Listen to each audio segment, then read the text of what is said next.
welcome to the Property Show. I am Neha Nagpal from MBTV. I have a very special guest, Mr. Amrit Abhijat, with me today. He is the Mission Director of the Pradhan Mantri Awas Yojana and the Joint Secretary with the Ministry of Housing and Urban Affairs. Thank you so much for joining us, sir. Thank you. So firstly, many congratulations on holding 100-day challenge on Women's Day under PMAY scheme. What was the idea behind it, sir? The Pradhan Mantri Awas Yojana, as you would appreciate, is going to through a very critical phase now in terms of implementation. And the government of India has been very kind to the mission in terms of provision for the fiscal arrangements for the scheme to meet its vision. In the course, we got about 18,000 crores through the Atmanirbhar package, and we also got a lot of budgetary support. So the mission has been fulfilled in terms of its financial obligations. We needed to ensure that while this money really goes down, it needs to be done in a very well-paced strategy so that the completion of houses is achieved, as well as the grounding of the ones which were not done. How do different states perform? I would not name any state, but yes, certainly there are states which perform well and there are states which needs to pick up.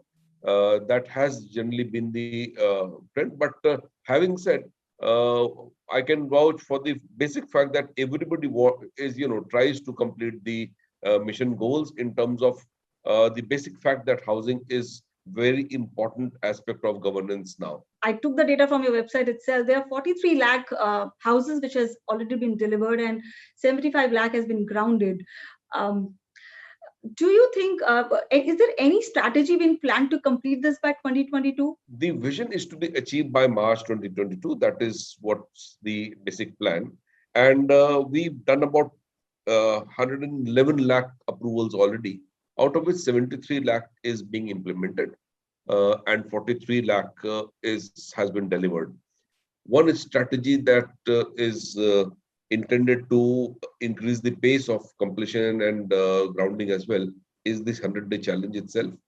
Then we've made some very clear provisions for CLSS, because typically the progress under CLSS is much faster on account of the fact that these buildings are ready, readily available with the builders, and the bankers are able to pursue them in terms of loaning and other arrangements. It appears that also the MIG portion, which is there till the 31st of March this year, will in all likelihood be considered by the government to be extended as well, because we have put in a request on the basis of inputs that we've got from CNAs and the bankers, and also a large number of beneficiaries which do benefit from this scheme. I think 43 lakh completion is a great success to achieve, and we will be now rapidly progressing towards the completion.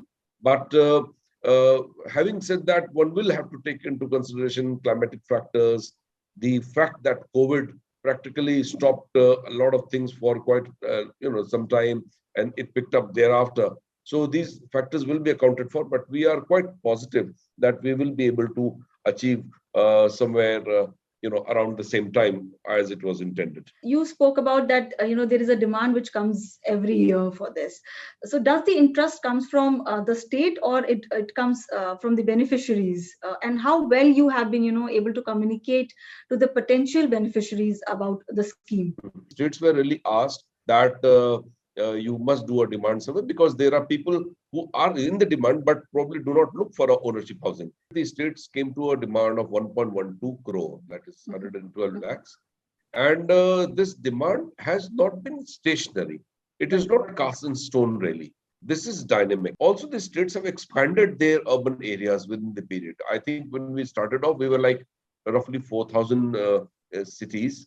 And now we are like 4,400 cities, 4,424. So cities have expanded and they have been included as an urban area. So that's another reason. So demand really has shifted. But by and large, this is the overall strategy that 112 lakh is something that the states have frozen, and let's do that. Other changes can keep happening. So FM has announced the PMAY urban outlay have been increased by 18,000 crore.